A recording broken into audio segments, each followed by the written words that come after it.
안녕하세요. 강유진 변호사입니다. 오늘 영상에서는 급식 조리실의 근무 환경과 이러한 환경에서 발생하는 업무상 질병에 대해 말씀드리고자 합니다. 먼저 급식 조리원에게 발생할 수 있는 산재는 대표적으로 세 가지가 있습니다. 첫 번째, 근골격계 질병으로 인한 산재, 두 번째, 폐암으로 인한 산재, 세 번째, 뇌심혈관계 질환으로 인한 산재입니다. 이하에서 하나하나 상세히 말씀드리도록 하겠습니다. 여러분은 급식 조리실을 생각하면 가장 먼저 떠오르는 모습이 무엇인가요? 저는 조리원분들이 매일같이 수백 명분의 식자재를 다듬고 요리하는 모습, 무거운 반찬통, 식판 등을 설거지하는 모습, 기름때를 닦기 위해 바닥 청소를 하는 모습 등이 가장 먼저 떠오릅니다.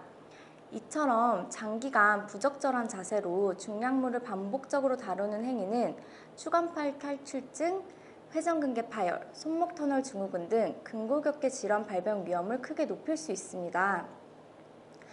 특히 조리원의 팔꿈치, 손목 관련 질병은 근골격계 질환 6대 추정 원칙이 적용되는 질병으로 재직 중 또는 퇴직 이후 일정 기간 내에 발병한 사실이 있다면 특별한 반증이 없는 한 업무상 질병으로 인정할 정도로 조리원 업무가 해당 부위에 무리가 많이 가는 작업입니다.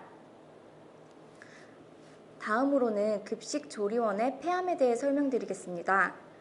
학창시절 학생들에게 가장 인기 있는 메뉴는 탕수육, 치킨 등 튀김 요리였고 항상 튀김 요리가 나오는 날만을 손꼽아 기다렸던 기억이 있습니다. 급식 조리원은 매일같이 분주하게 수백 명에서 수천 명에 달하는 인원의 음식을 튀기고 볶고 굽는 작업을 반복적으로 수행합니다. 이러한 과정에서 230도 이상의 기름에서 발생하는 연기가 바로 조리휴미라는 물질인데요. 이 물질이 바로 폐암 발병의 주 원인에 해당합니다.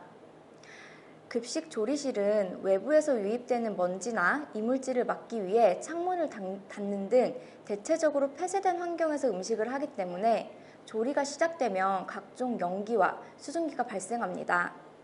특히 노후한 교육기관의 경우 급식 조리실이 지하에 배치되어 있거나 배기량을 확보할 수 있는 공기순환 장치 등이 구비되어 있지 않은 경우가 많고 또한 환풍기 등이 설치되어 있더라도 제대로 작동하지 않는 등 문제가 많아 급식 조리원은 장기간 지속적으로 조리흉에 노출될 수밖에 없습니다.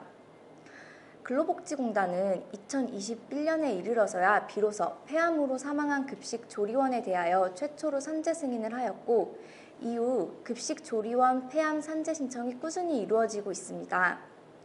일부 지자체에서는 학교 급식 종사자들을 대상으로 폐암 실태를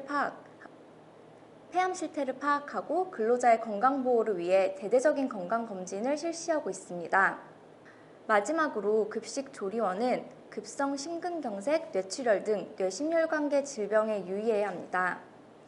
고등학교 또는 구내식당 조리원의 경우 점심뿐만이 아니라 아침, 저녁까지 식사를 제공해야 하기 때문에 조리원이 감당해야 하는 업무량이 매우 과중하고 이러한 상황에서 조리원의 업무 시간은 고용노동부 고시상 만성적인 과중한 업무를 판단하는 기준인 일주 평균 60시간을 크게 상회하는 상황에 놓이게 됩니다.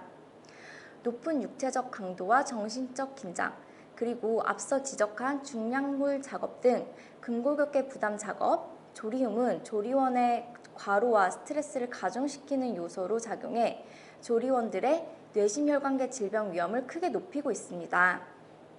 이 밖에 음식 조리 중 화상의 위험, 미끄러운 바닥에서 넘어져 부상을 당할 위험 등 갖가지 크고 작은 위험 요인은 지금도 급식 조리원의 안전을 위협하고 있습니다.